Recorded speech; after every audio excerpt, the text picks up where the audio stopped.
The winter wind whistled through the city streets as Maya made her way home from the local library.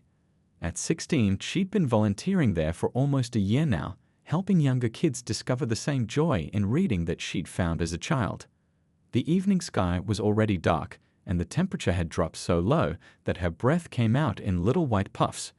She pulled her coat tighter around herself, grateful for the warmth of her grandmother's hand-knitted scarf. It was her favorite possession, a beautiful mix of deep purples and blues that Gran had made for her last birthday. She could still remember the proud smile on Gran's face as she wrapped it around Maya's neck for the first time. The streets were mostly empty now, with just a few hurried shoppers rushing to get home. The local shops were closing up for the night, their windows growing dark one by one. Maya decided to take a shortcut through City Park, even though her mom always told her to stick to the main streets after dark. As she walked along the park's winding path, the streetlights cast long shadows across the frost-covered grass. That's when she noticed something unusual, a figure sitting alone on one of the park benches. At first, she thought it might be a pile of old clothes, but then she saw movement. Drawing closer, Maya realized it was an elderly woman. She was hunched over, wearing what looked like a thin summer dress and a light jacket, clothes that offered almost no protection against the bitter cold. The woman was rubbing her hands together, trying to generate some warmth, and Maya could see her shivering from several feet away. Maya slowed her pace, her heart thumping in her chest.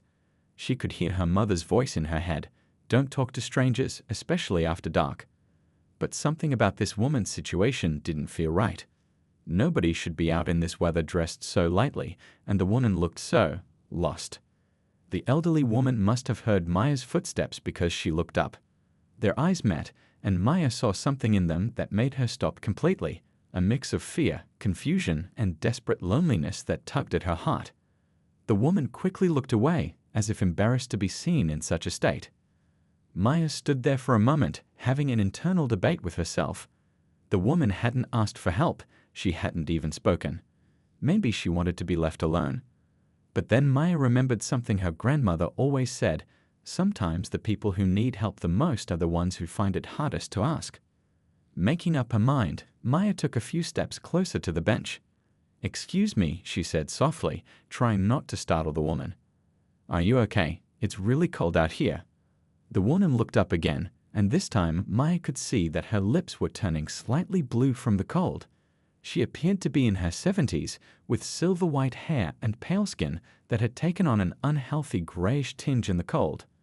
I'm fine, dear," the woman replied, but her voice trembled, and not just from the cold.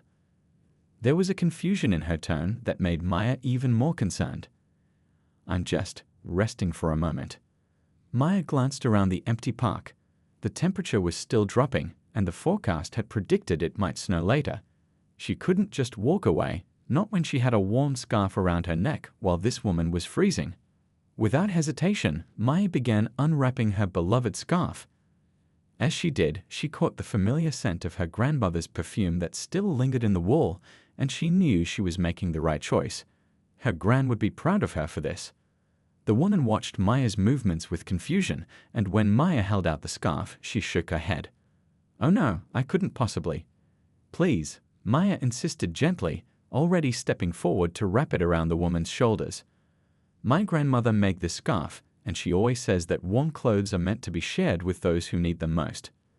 The woman's eyes welled up with tears as Maya carefully arranged the scarf around her neck. For a moment, neither of them spoke. They didn't need to. Sometimes the simplest acts of kindness speak louder than any words could. Little did Maya know that this simple gesture, this moment of connection between two strangers in a cold city park, was about to set in motion a chain of events that would change not only their lives but their entire community.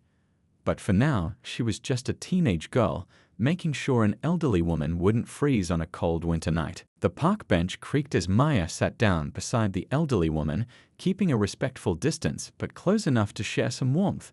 She noticed how the woman's fingers trembled as they touched the soft wool of the scarf, tracing the intricate pattern with a gentleness that reminded Maya of her own grandmother. "I'm Rose," the woman said quietly, her voice barely louder than the whistling wind. "You really don't have to stay with me, dear. You must have somewhere to be." Maya unzipped her backpack, remembering the lunch she hadn't eaten during her busy library shift. "I'm Maya," she replied, pulling out her carefully wrapped sandwich. "And actually, I'd love some company while I have my dinner, if you don't mind sharing." She unwrapped the sandwich, peanut butter and honey on whole wheat bread, and broke it in half. The smell of fresh bread filled the cold air between them. Rose started to shake her head, but Maya could see her eyes fixed on the food. "My mom always packs too much anyway," Maya said with a warm smile, even though it wasn't exactly true. She held out half the sandwich, and after a moment's hesitation, Rose accepted it with shaking hands. As they ate together in the growing darkness, Rose slowly began to talk. Her words came out jumbled at first, like pieces of a puzzle that didn't quite fit together. She mentioned a house with blue shutters, a garden full of roses, and someone named Thomas, but the details seemed to slip away from her as soon as she grasped them. "Sometimes," Rose admitted, staring down at her lap, "I can't remember how I got here. The streets all look the same now, not like they used to. Everything's changed so much." Her voice trailed off, and Maya saw a flash of fear cross her face, the kind of fear that comes from being lost in a world that no longer makes sense. Maya pulled out her phone, thinking she could help Rose find her way home, but Rose became agitated at the sight of it. "No, no phones, please. I don't want to be a bother to anyone. I just need to rest a little longer, and then I'll remember the way." Putting her phone away, Maya noticed Rose's shoes, once elegant flats that were now scuffed and worn, completely unsuitable for winter. Without drawing attention to it, Maya also saw a medical alert bracelet partially hidden under Rose's sleeve, but before she could get a better look, Rose pulled her arm back, tugging the sleeve down.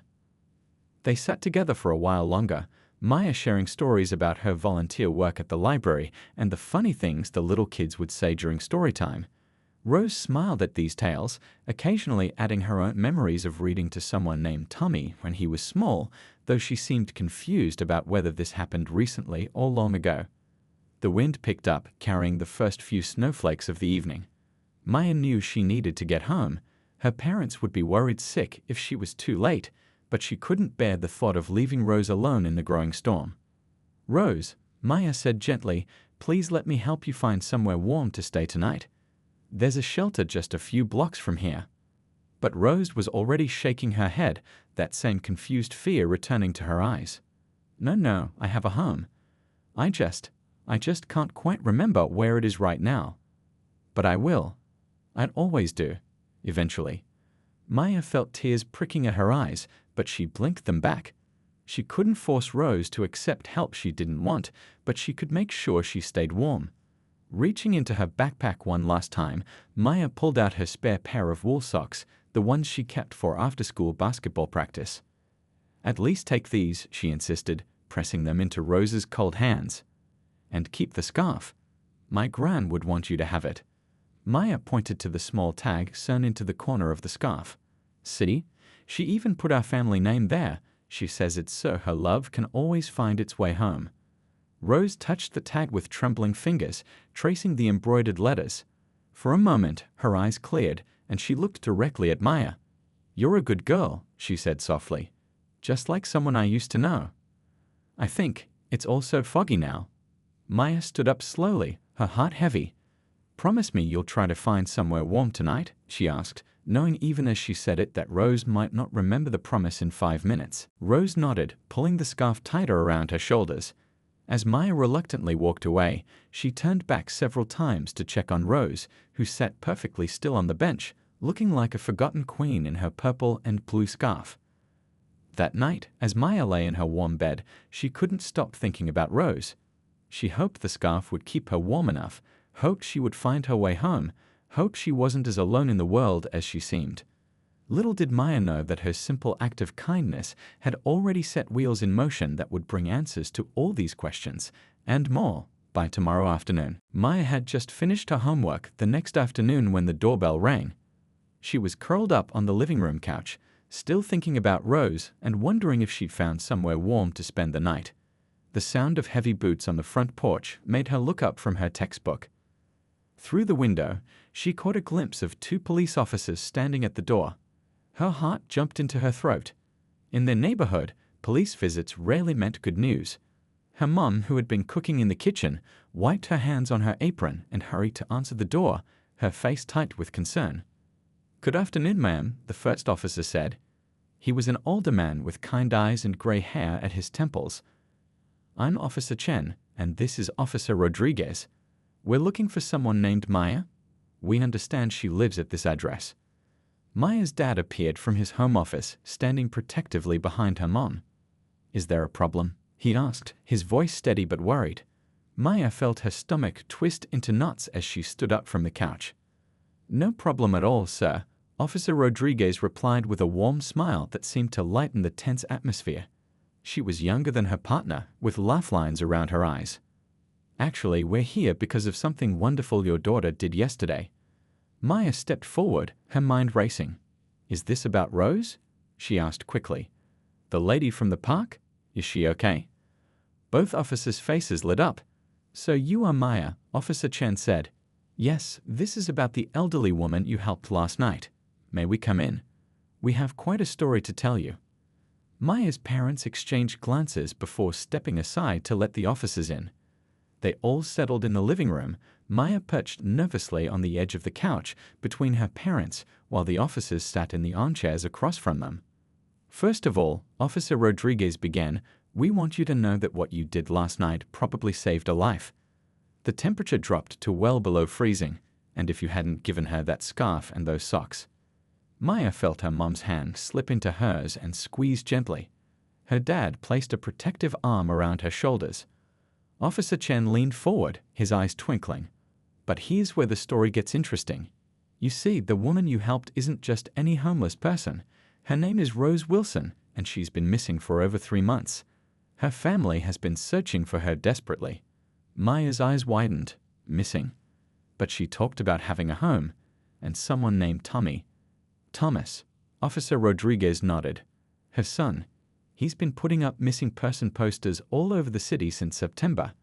You see, Rose has early-stage dementia.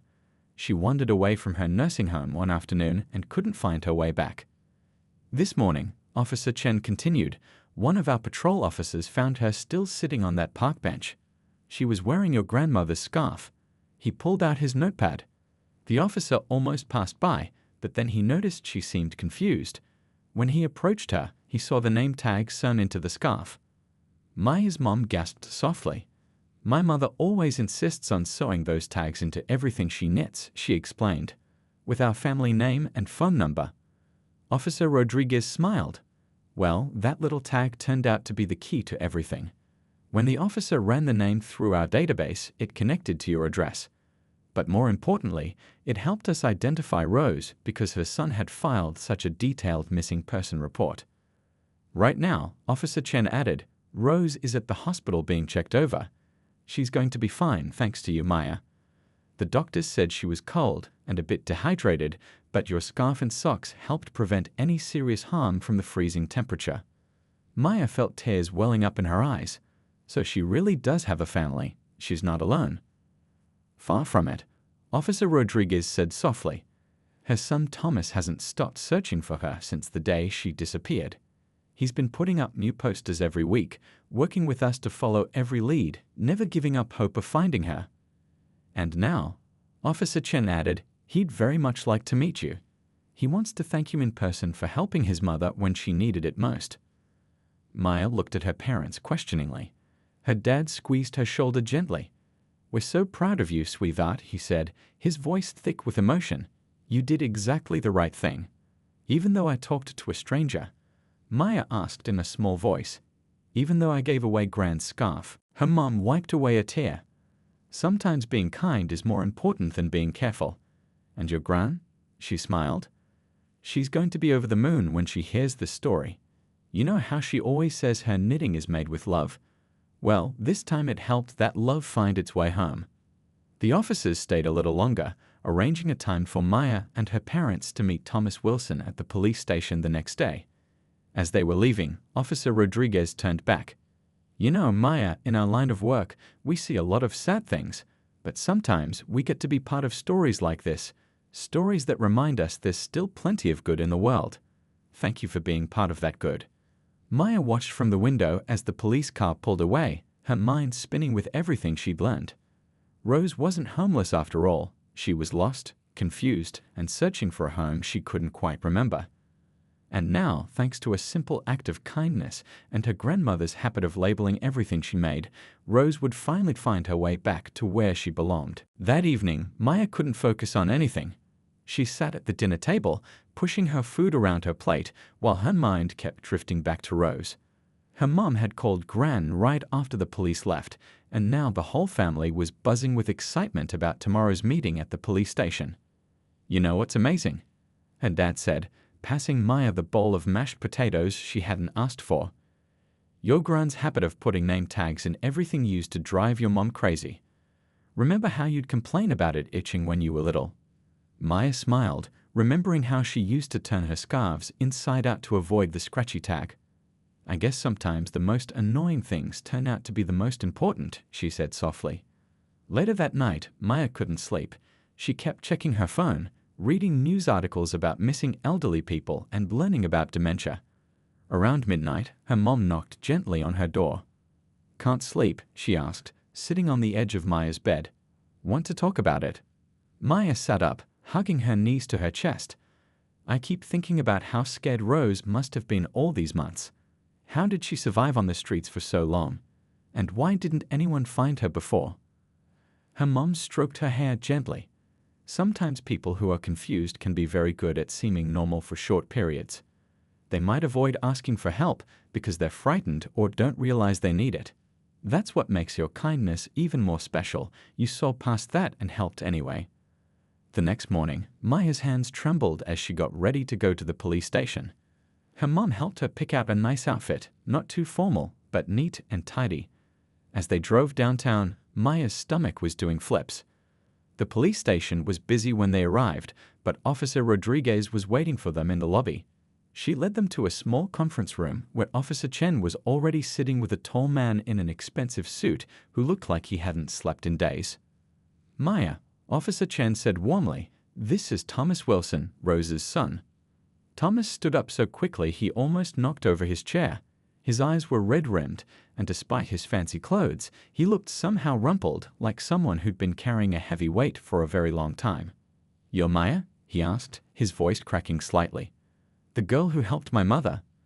Maya nodded shyly, but before she could say anything, Thomas reached into a large shopping bag beside him and pulled out her grandmother's scarf. It had been carefully cleaned and folded. "I believe this belongs to your family," he said, holding it out. Then he smiled, the first real smile they'd seen from him. "Though I have to say, it looked pretty good on my mom too." Maya took the scarf, running her fingers over the familiar pattern. "How is she?" she asked quietly. Thomas sat back down, gesturing for Maya and her parents to take seats too. "She's doing much better now. The doctors say she was lucky, no frostbite, just exhaustion and mild hypothermia. But if she'd spent one more night out in that cold..." His voice trailed off. "What happened?"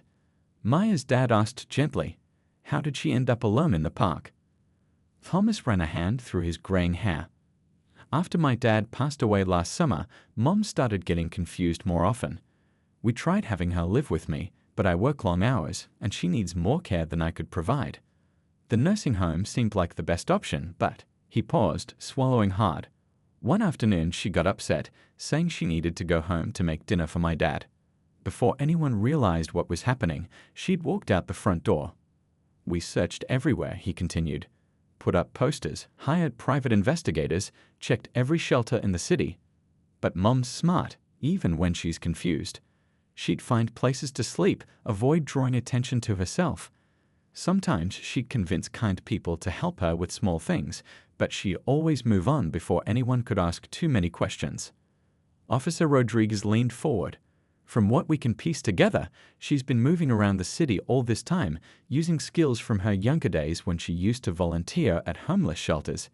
She knew which churches served free meals, which public buildings stayed open late, how to blend in and stay safe." "But she was still lost," Maya said quietly. Thomas nodded, tears in his eyes. "Lost in more ways than one. The doctors say the stress and exposure made her condition worse. She remembers some things perfectly, Like my childhood nickname Tummy, but recent memories are harder for her to hold onto. He reached into his pocket and pulled out a small, worn photograph.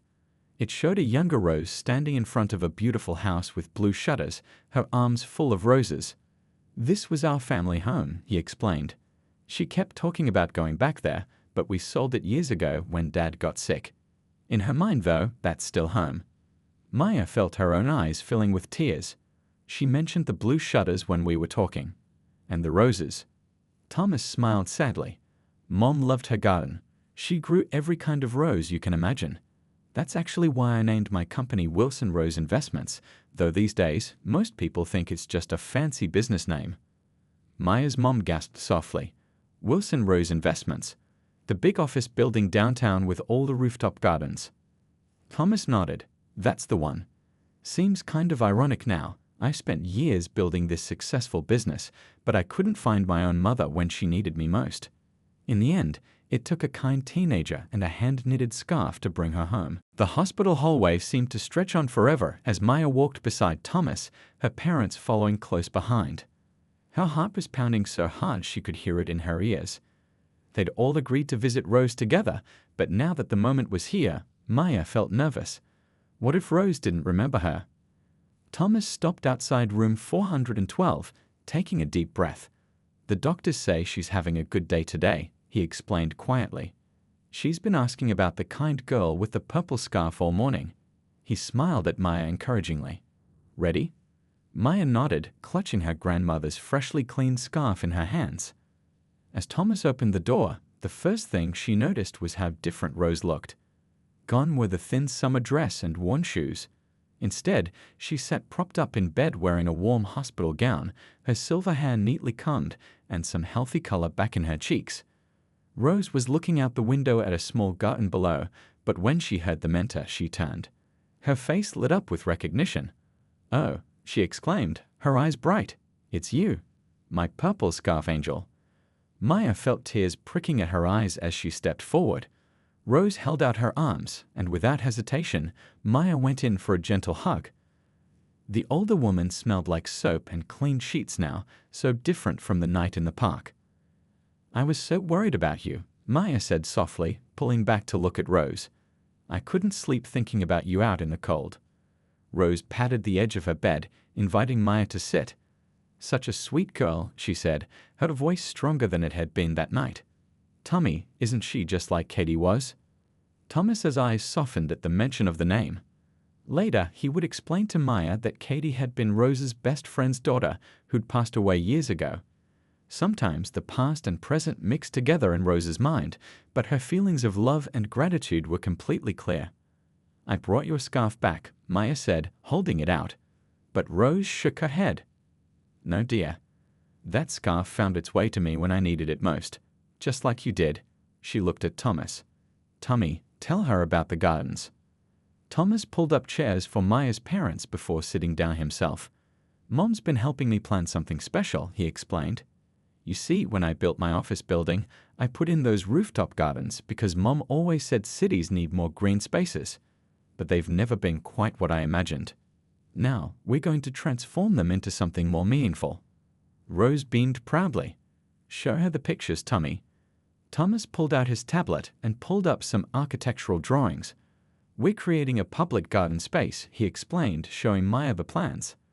With lots of roses, of course, but also areas where people can sit and rest, read a book, or just enjoy being outdoors. And most importantly, it's going to be accessible to everyone.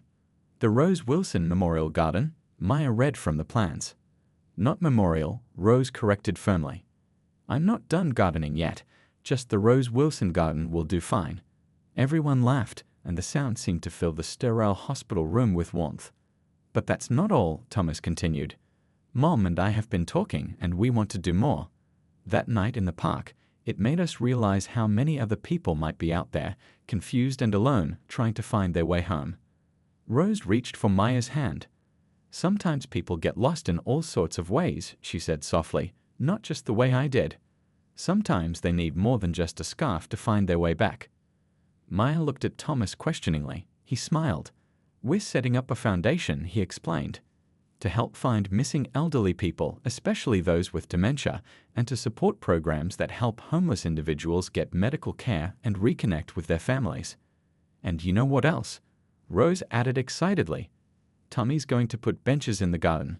Nice ones, with backs that are comfortable to sit on. And each one will have a little box attached, with clean scarves and socks inside, for anyone who needs them. Maya felt fresh tears spilling down her cheeks, but these were happy tears.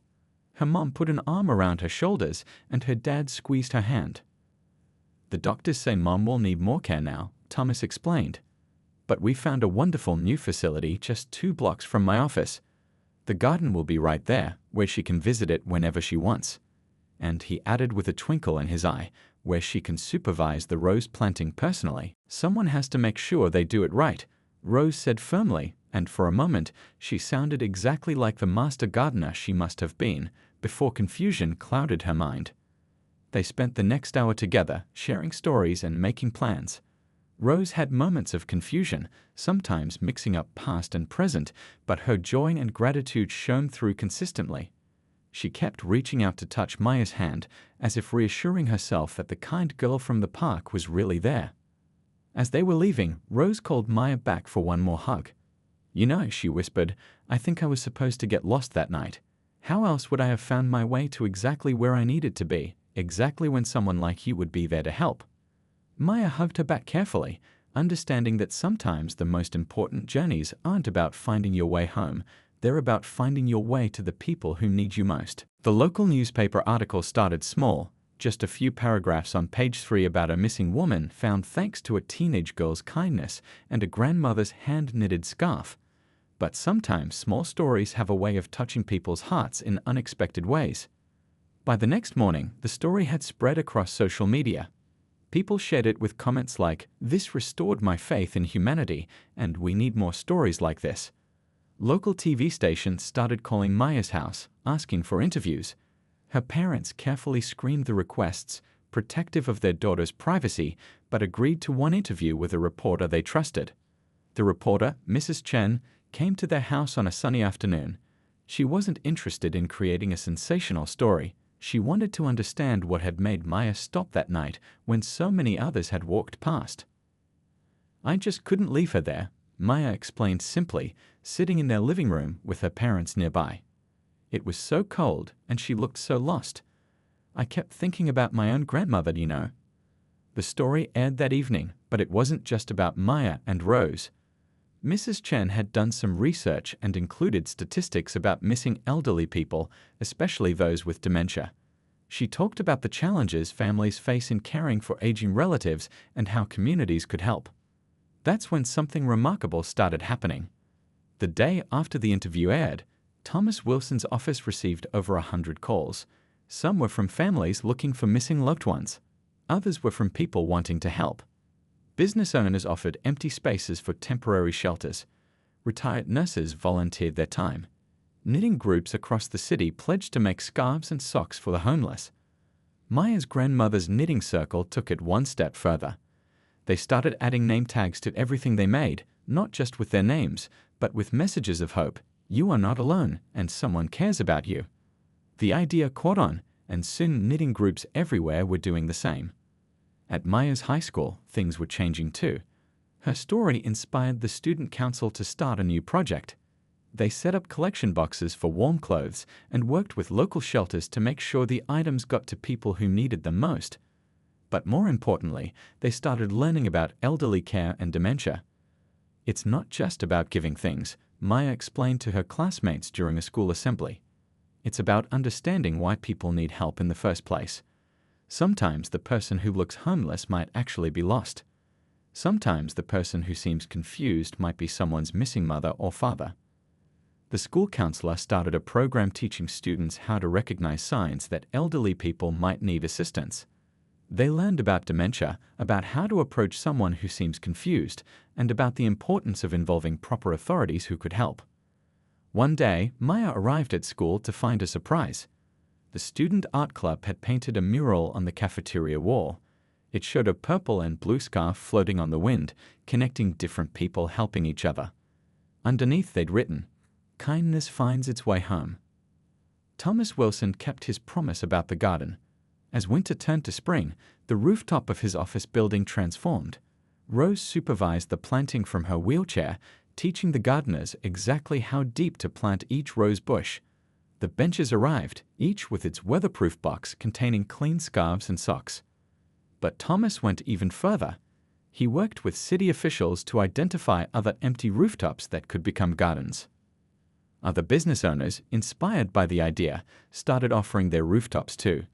Soon, a network of green spaces began spreading across the city like a garden growing from a single seed. The foundation Thomas and Rose started grew quickly. They hired social workers specializing in elderly care and created a rapid response team for reports of confused or lost elderly people. They worked with police departments to improve missing person protocols and developed a database to help track and find lost individuals more quickly. Local tech companies got involved, developing a free app that helped families record important information about their elderly relatives, their habits, favorite places, old addresses they might remember, all things that could help find them if they ever got lost. Rose's story had touched something in people's hearts, reminding them of their own parents and grandparents, making them think about what it means to be part of a community that cares for each other. One evening, as Maya helped Rose tend to her beloved roses in the rooftop garden, the older woman paused to watch the sunset over the city. "You know what's wonderful?" she said, her voice clear and strong in one of her good moments. "That night in the park, I thought I was lost. But really, I was helping everyone else find their way, to being kinder, to caring more, to remembering what matters most." Maya looked out over the city too, at all the new green spaces dotting the rooftops, each one a tiny oasis of hope and kindness. The simple act of sharing a scarf with a stranger had grown into something far bigger than herself. It had reminded an entire city that everyone, no matter their age or condition, deserves to be treated with kindness and dignity. And somewhere in the city, Maya knew, her grandmother was probably adding another name tag to another hand-knitted scarf, sending another thread of love out into the world, ready to help someone else find their way home. 1 year later, Maya stood nervously behind the curtain of the City Hall auditorium. Through a gap in the fabric, she could see hundreds of people filling the seats, families, students, business owners, and community leaders. In the front row, Rose sat in her best dress, her silver hair styled elegantly, with Thomas beside her. Maya's parents and grandmother were there too, all of them beaming with pride. "Ready?" asked Mrs. Chen, the reporter who'd first shared their story.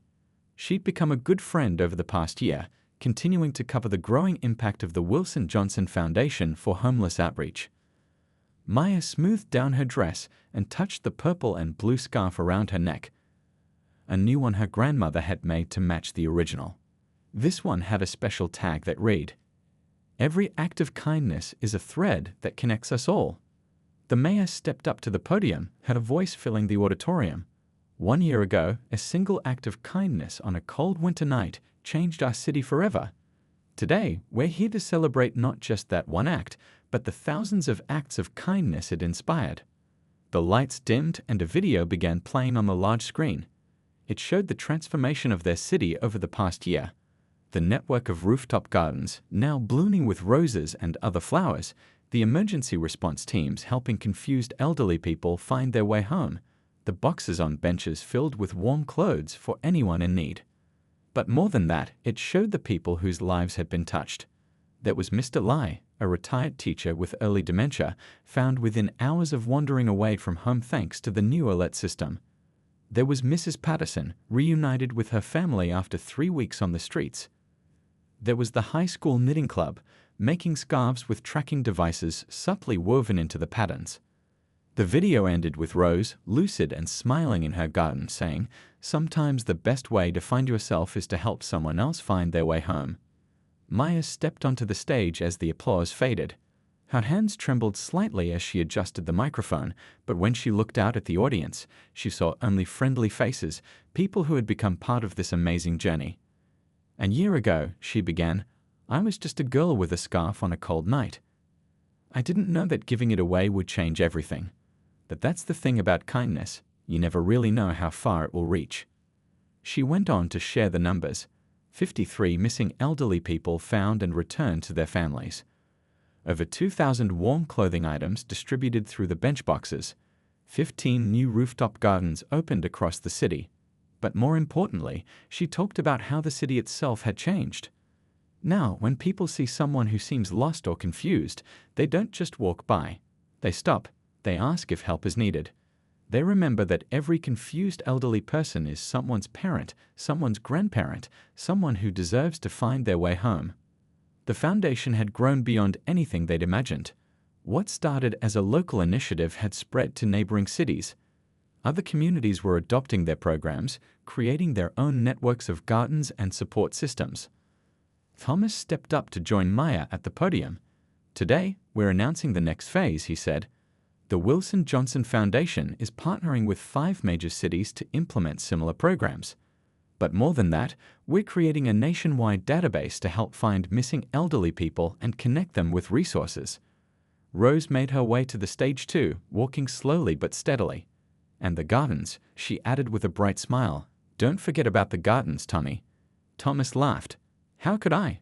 Thanks to Mum's insistence, every new project will include green spaces, because sometimes healing happens best in a garden." Maya's grandmother joined them next, carrying a large box. Inside were purple and blue scarves, one for each person in the audience. But these weren't just any scarves. Each one had been made by different knitting groups across the city, each with its own message of hope woven into the pattern. As the scarves were distributed, Maya watched the faces in the crowd. She saw people reading the tags, touching the soft wool, connecting with the love and care that had gone into making each one. This wasn't just about staying warm anymore, it was about remembering that they were all part of something bigger. The scarf that started everything, Maya concluded, was just a simple thing.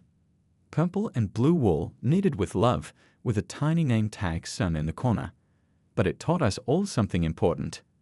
That the smallest act of kindness can grow into something amazing, that every person deserves to be seen and helped, and that sometimes the best way to heal a community is one warm scarf at a time. After the ceremony, as people mingled and shared stories, Rose pulled Maya aside. Her eyes were clear and bright, one of her good days. "You know," she said, holding Maya's hand, "that night in the park, I thought I was the lost one. But maybe I was exactly where I needed to be, helping a young girl discover how much power there is in simply caring about others." Maya hugged her tightly, remembering that cold night that felt so long ago now. Above them, through the city hall's high windows, they could see the rooftop gardens blooming against the sky, each one a testament to how a single act of kindness could grow into something beautiful and lasting. And somewhere in the city, on a park bench, another scarf waited in a box, ready to help the next person find their way home.